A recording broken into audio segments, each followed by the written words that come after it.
en línea con Pilar Correa, quien es licenciada en Economía y consultora financiera con más de 10 años de experiencia en el mercado financiero. Buen día, Pilar. Joaquín Moral te saluda. ¿Cómo estás? Hola, ¿qué tal, Joaquín? Buen día. ¿Cómo están? Bien, bien. Pilar, para comenzar hablando, el viernes se conocía un nuevo acuerdo con el Fondo Monetario Internacional, lo anunciaba el presidente junto al ministro de Economía Martín Guzmán, y empezamos consultándote acerca de la diferencia entre este nuevo acuerdo con el que había anteriormente.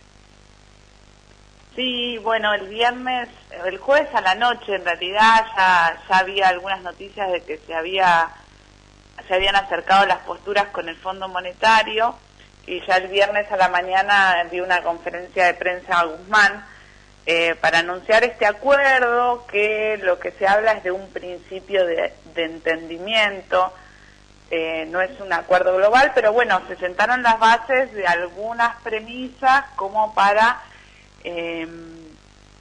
llegar a un acuerdo dentro de unos años y finalmente devolver el crédito que tomó Macri en 2018. El crédito que se tomó en 2018 era un crédito, los que el fondo llama stand-by, de 44.500 millones de dólares. Y bueno, con ese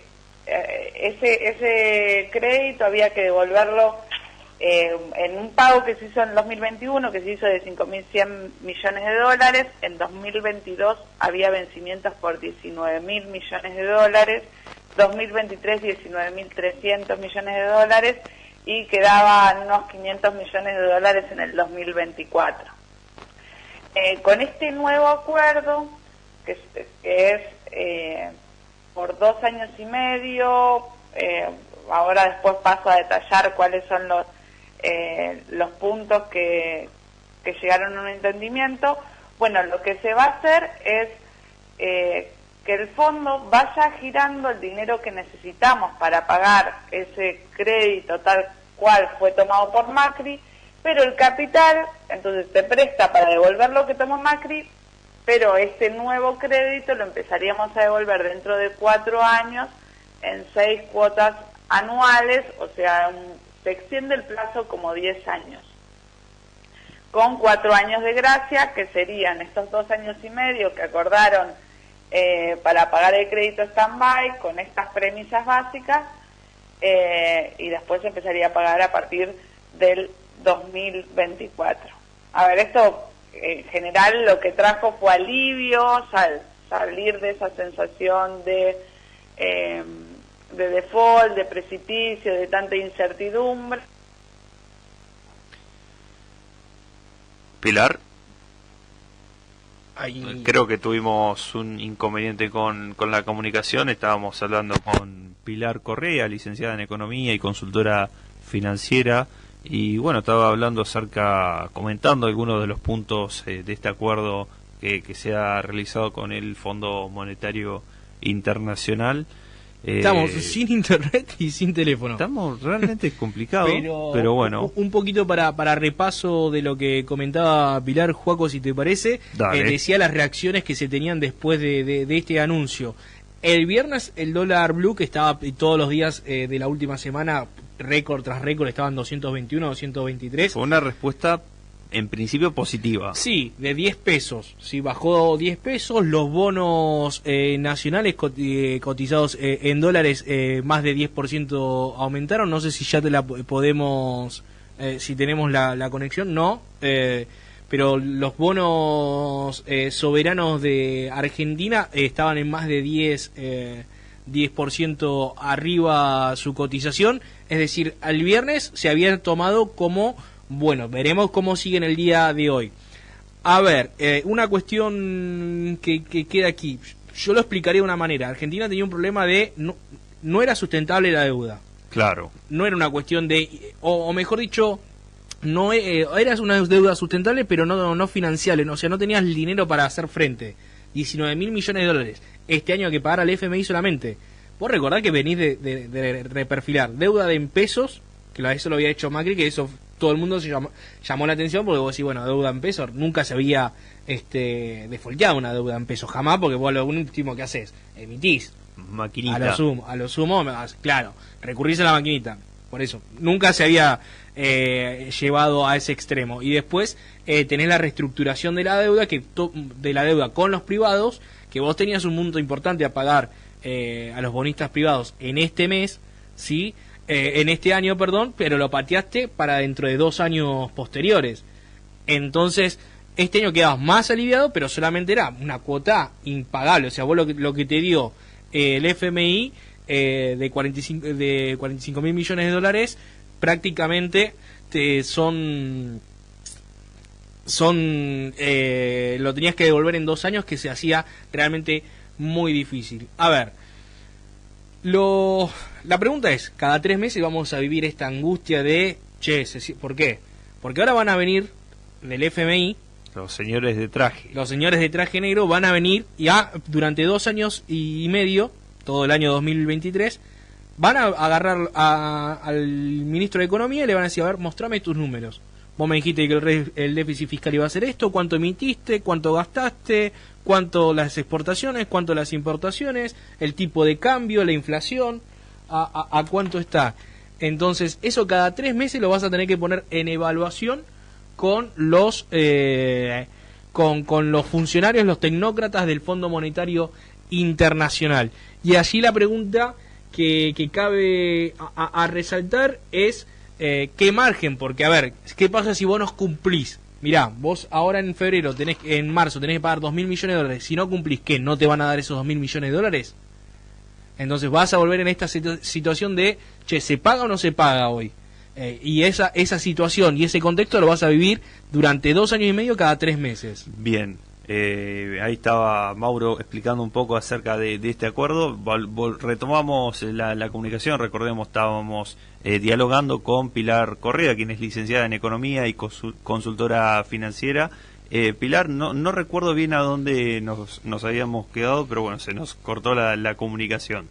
Está bien. Bueno, yo les cuento que yo seguía hablando, no me di cuenta que se había cortado la comunicación, porque había bajado el volumen de la radio, así que si me dicen más o menos dónde dejamos o hasta dónde escucharon.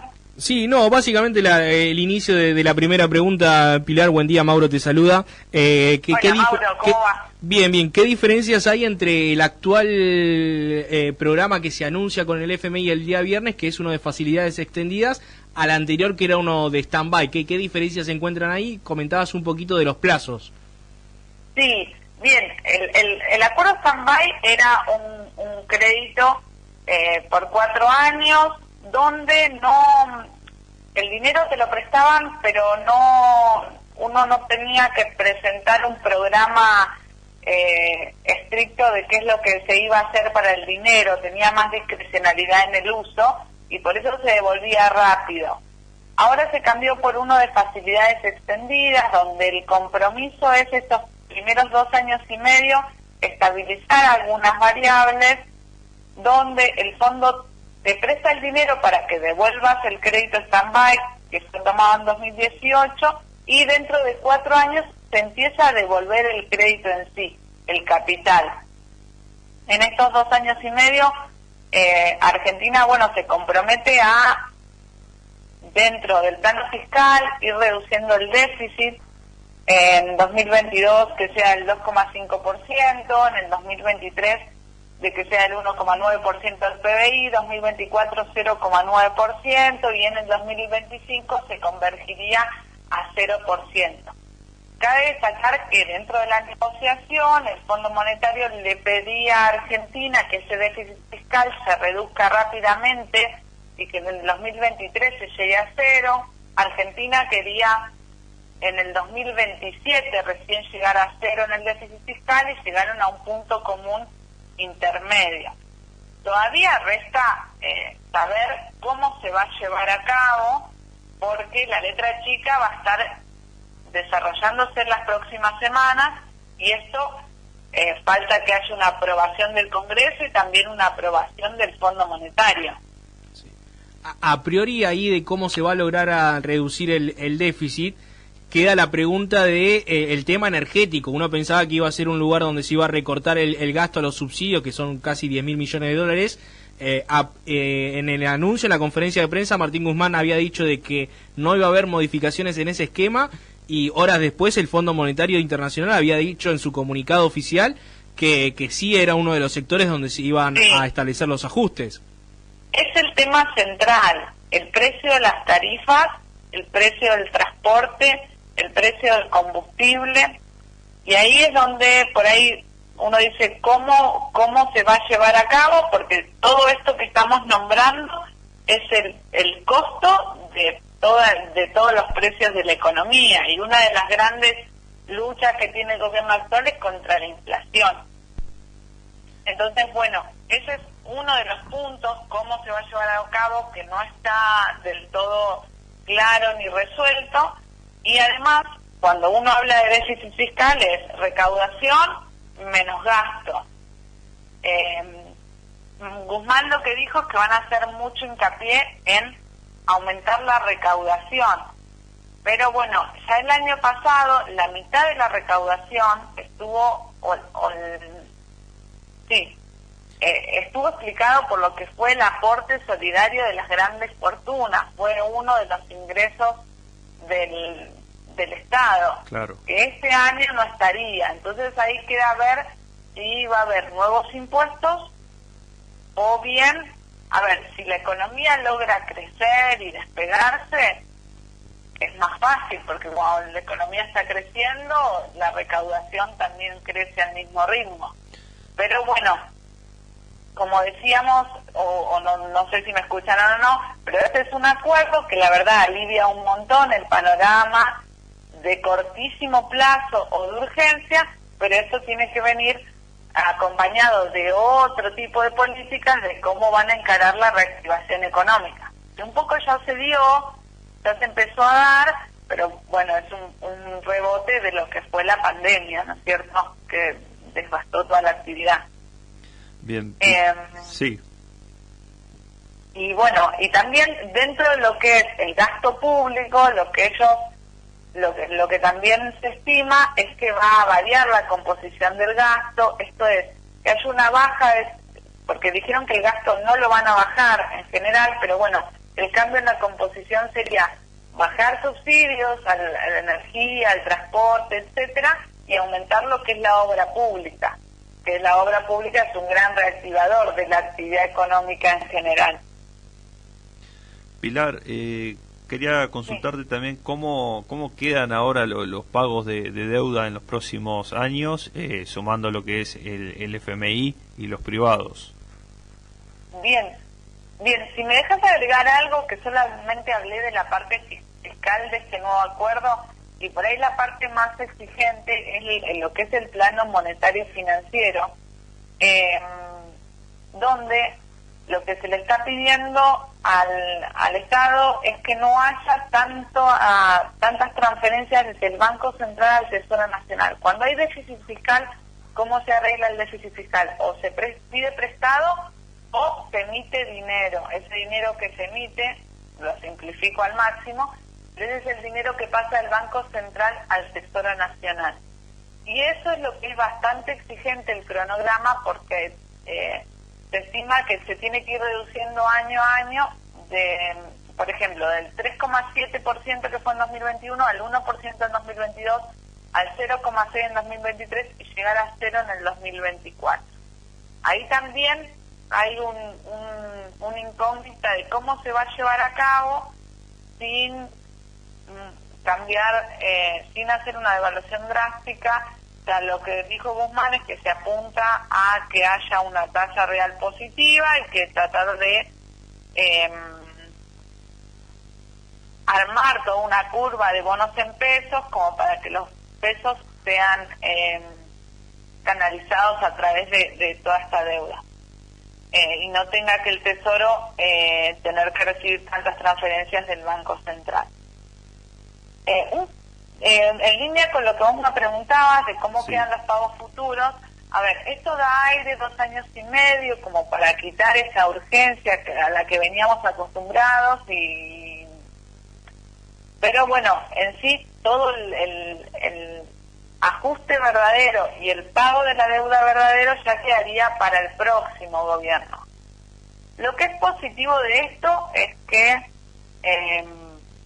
esto de que se va a tratar en el Congreso de alguna forma tienen que colaborar la oposición y el gobierno, porque el próximo gobierno le puede quedar a cualquiera de los dos y el que está tendría que hacer buena letra para que se reacomode la economía y se reactive y poder encarar el acuerdo final con el fondo que se dé dentro de 4 años, y la oposición tampoco puede poner demasiados palos en la rueda porque también podrían ser ellos los que tengan que acordar con el fondo en un próximo gobierno. Y Pilar, te hago unas 2 últimas preguntas muy breve. Con este nuevo escenario, ¿qué proyecciones se abren al 2022 en cuanto a crecimiento de actividad económica y lo que tiene que ver con la cotización del dólar? Algo se anunció de que no iba a haber devaluaciones, pero bueno, a veces vos no querías hacer devaluaciones, pero la realidad te lleva puesto. Y después sí. Consultarte con este nuevo plan y aprovechando tu expertise en el ámbito financiero, si uno tiene un poco de pesos, ¿crees que invertir en instrumentos que estén especificados, entendiendo lo que dijo Guzmán, de que iban a tener tasas reales positivas, es decir, que le iban a ganar a la inflación, si son un buen instrumento para invertir en todo lo que tiene que ver con títulos en pesos? Sí, bueno, vamos a hablar un poquito de las variables que se espera para el 2022. Por ahí, todo lo que vimos la última semana, antes de que se anuncie el acuerdo con el fondo, ese aumento del dólar tan repentino, bueno, es un poco el precio de la incertidumbre. Cuando se acercan estas fechas límites de pago de deuda sin que haya un acuerdo visible, bueno, se genera una incertidumbre. También fue algo similar lo que pasó en la previa de las elecciones. Se genera una incertidumbre que, ¿qué pasa? Va al precio del dólar.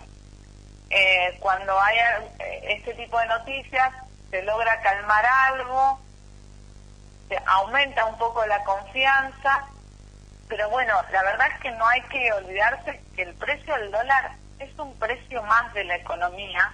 Estamos hablando del dólar financiero, ¿no? El que no está regulado, que puede ser el dólar bolsa o el dólar blue, el que tomen como referencia.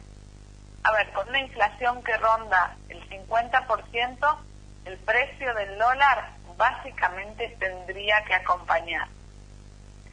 Por ahí si uno mira el dólar oficial y el dólar financiero o paralelo, y sabemos que el que más atrasado está es el oficial.